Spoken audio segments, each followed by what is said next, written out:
Hello students, good morning and welcome to your beautiful channel. Now in last video lecture, we have started chapter 4. We were discussing about moving charge and magnetism and we have discussed some primary concept related to it. Now in this video lecture, we are going to derive an equation related to the magnetic force acting on a moving charge as well as Lorentz force, you can say, right? So basically we are going to discuss about Lorentz force, but before that, Ampere gave an important equation, that is force acting on a current carrying wire kept in a uniform magnetic field. What he did actually is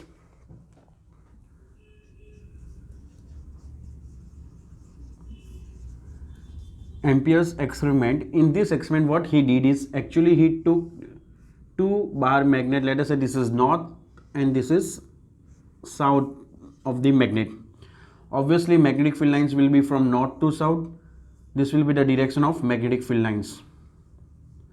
Now, he kept a current carrying wire perpendicular to this magnetic field, that is towards you. Let us say, let me draw in this direction. Right, so this is a current carrying wire which is carrying current towards you. For that, let us draw a battery over here.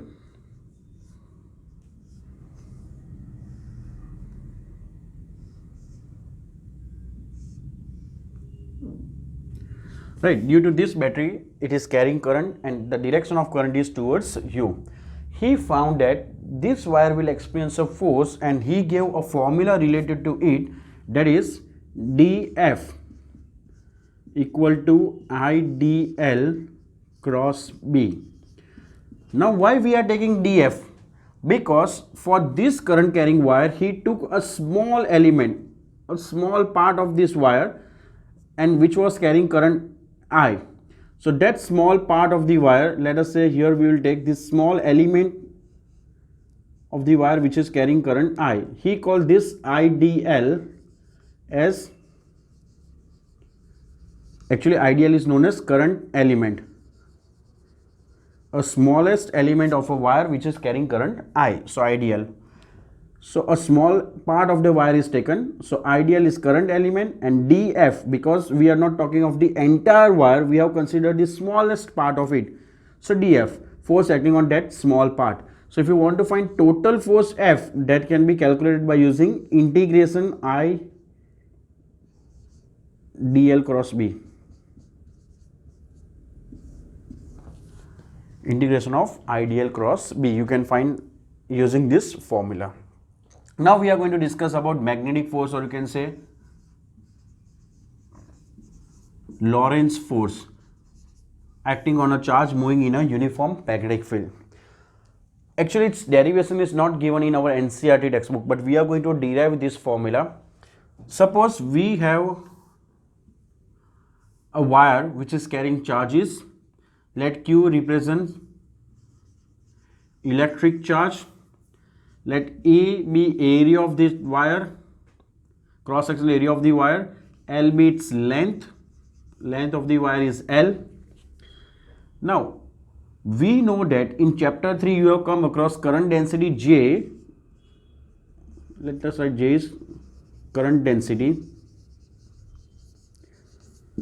Then you know that J is equal to I by A. Current density J is given as I by A. So this implies that I will be equal to J into A. J dot A, you can write vector J dot vector A. So therefore I will be equal to, what is J? If you remember, it is NQVD A. NQVDA. So the current flowing through the wire can be given by formula NQVDA. You have come across this concept in chapter 3. So I is equal to NQVDA. Let this be equation number 1, where I is electric current, right? Now the force acting on the wire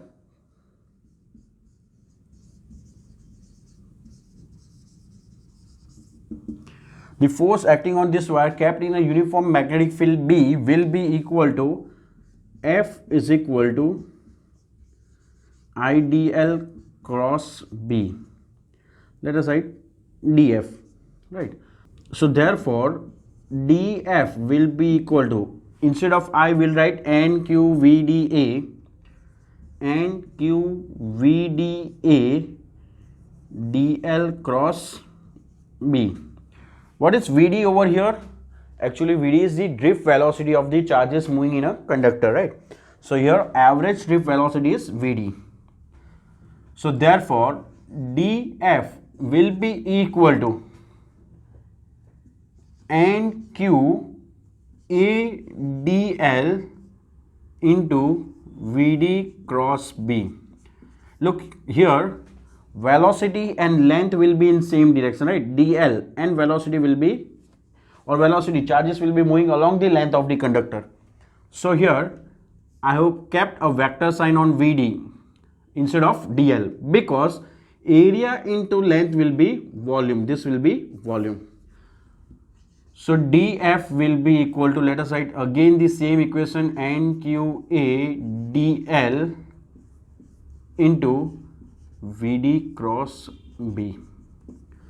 Therefore, the magnetic force acting on a single charge will be, look, this is the total force acting on the wire. We want to find force acting on a moving charge, a single charge, right? Now here NADL is the total number of charges.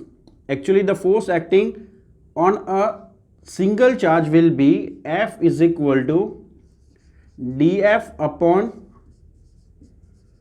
total number of charges, force acting per unit charge. Force acting on a single charge, you can say force acting on a single charge, F will be equal to DF over total number of charges. Now here we know that capital N is the total number of charges, right? And N is, let us say it is, N is number density, that is number of charges per unit volume. So therefore N is basically N upon V. So this implies that total number of charges will be N into V, that is N. Now what is volume? A into DL. So ADL. So actually total number of charges will be NADL. So here NADL is total number of charges. So therefore F will be equal to, what is DF? NQADL into VD cross B whole over NADL. So NADL will get cancelled out. So the magnetic force, let me write Fm for magnetic force, will be equal to, if you want to write, you can write FB because B represents magnetic field. So Fm will be equal to Q into VD cross B, where VD represents drift velocity. So this is the magnetic force acting on a charged particle moving in a uniform magnetic field. Now the electrical force,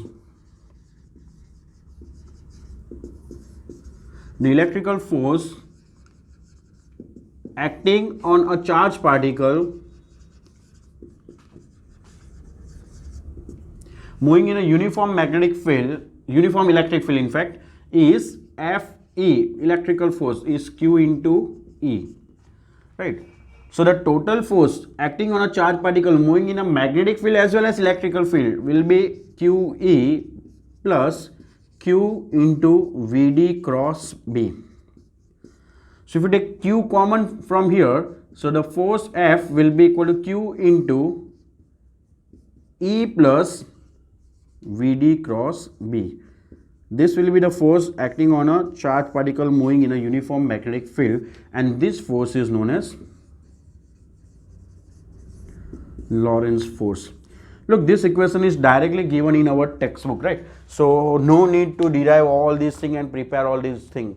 But actually you should know how we got this equation. F equal to Q into E plus VD cross B. This is an important equation for you. Lorentz force acting on a charged particle moving in electric field as well as magnetic field. Suppose electric field is 0, then it will be magnetic force only, which is given by Q into VD cross B. Okay, pause this video and copy this first. So the magnetic force acting on a charged particle moving in a uniform magnetic field is given by Fm is equal to Q into V cross B. You can write Vd for drift velocity, Q into V cross B. This is the force acting on a charged particle moving in a uniform magnetic field. Of course, we have seen the formula for force, that is F equal to I dl cross B integration. Let me write df only. Df is equal to I dl cross B. This is also the magnetic force, but this force is acting on a current carrying wire capped in a uniform magnetic field. This force is the force acting on a current carrying wire capped in a uniform magnetic field. And this is the force which is acting on a charged particle moving in a uniform magnetic field, right? So for a charged particle moving in a uniform magnetic field, the force is Q into V cross B. For a conducting wire, straight conducting wire capped in a uniform magnetic field, the force will be I dl cross B. So here some of the important points related to this equation is, number one, you can say that magnetic force Fm depends on Q, charge of that particle, V, velocity, and B is magnetic field. So this force depends on charge as well as velocity and magnetic field. So here you can say that the force acting on a positive charge and negative charge moving with same velocity in same magnetic field will be equal in magnitude but opposite in direction. Suppose charge is proton, then for proton the magnetic force acting on a charged particle will be E into V cross B, right? And for electron the magnetic force acting on it moving in the same magnetic field with same velocity will be minus E into V cross B. So you can see that magnitude wise both these forces are same, but in direction both are opposite. So we can say that the magnetic force acting on positive and negative charge will be equal in magnitude but opposite in direction if charges have same value, that is one is proton and another one is electron. Or in general we can say that the magnetic force acting on positive and negative charges will be in opposite direction. The magnitude may be different, right? Suppose this is proton, then plus E, electron minus E, magnitude wise same. But if alpha particle is there, then 2E, and this is minus E. For electron this is minus E and this is 2E. So both will not have same magnitude but direction will be opposite, of course, right? So the magnetic force acting on two different charges, one is positive and the another one is negative, moving with same velocity in same magnetic field will be in opposite direction.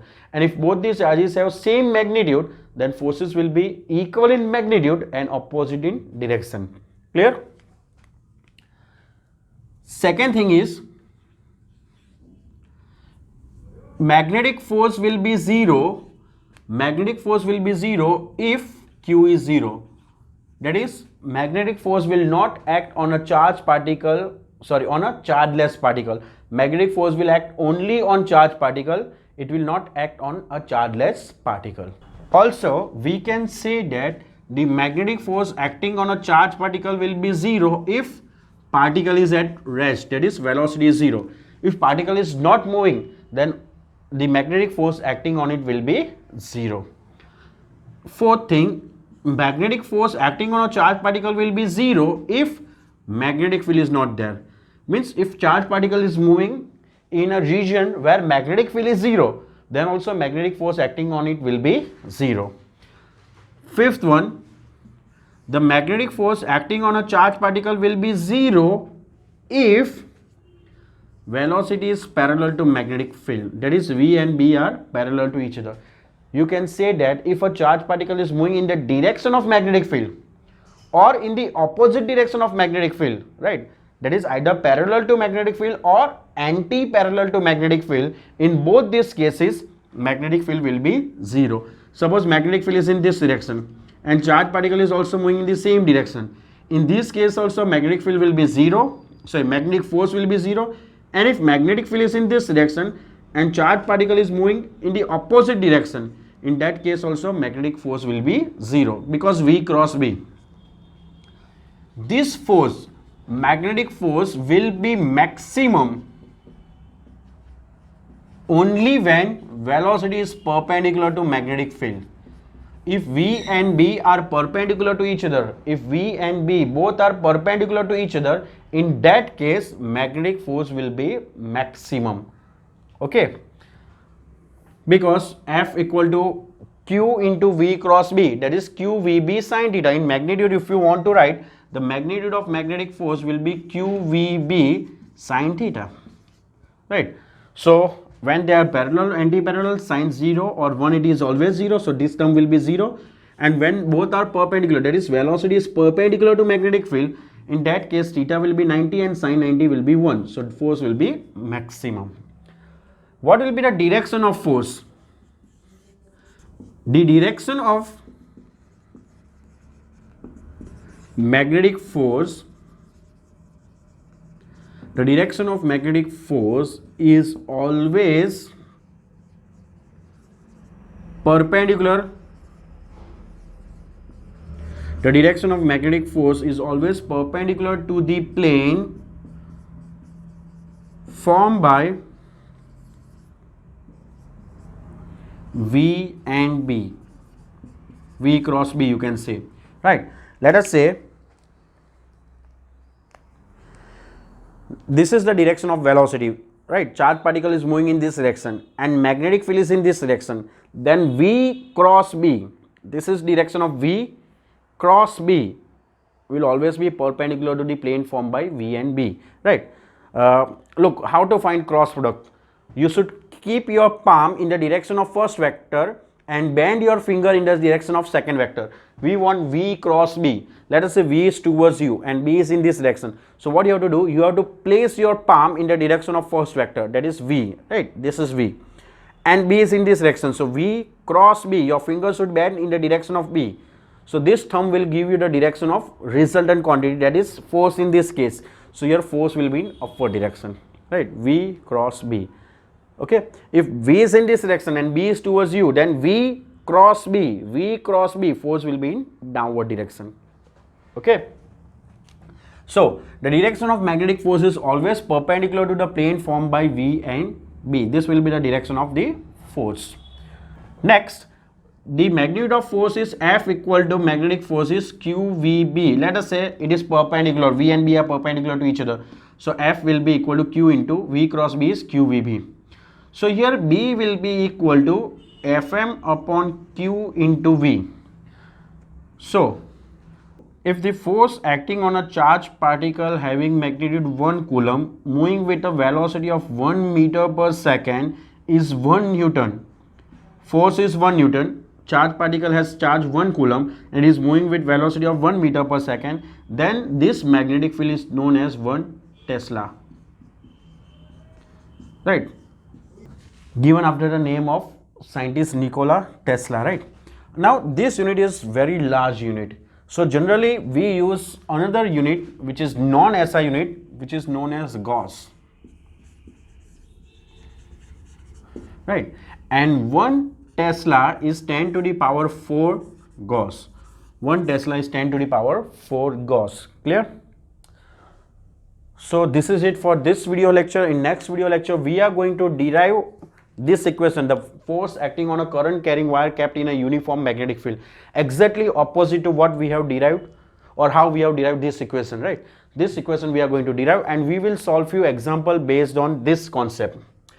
Let us say if it is given like a particle is moving along x-axis with a speed of 10 meter per second, so velocity will be equal to 10 along x-axis, so I cap meter per second.